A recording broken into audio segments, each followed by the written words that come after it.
Hey, what is up, everyone? Welcome back to our YouTube channel. So, for today's video, I'm going to teach you how you can easily create a Trello dashboard and view multiple boards.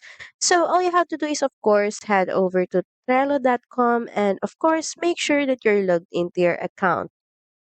You can actually simply change on variety of views by clicking on the icon beside your dashboard name, just by clicking on this. And from here, you can have access on multiple views such as board view, which is the default view, table view, calendar view, timeline view, dashboard, and map.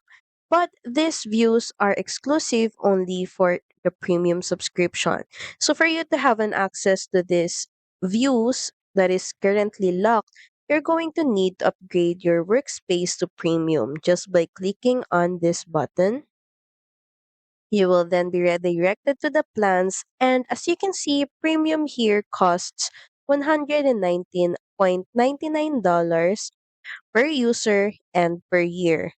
And as you can see, this includes add AI to your boards and advanced admin options like domain verification, account capture, and 24/5 support.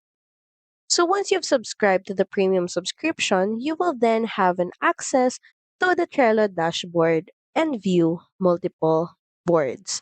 So that's pretty much it. Thank you very much for watching this video. I hope that you find this video helpful. And if you do, please don't forget to like, share, and subscribe to the channel. Now we'll see you again on the next one. Bye!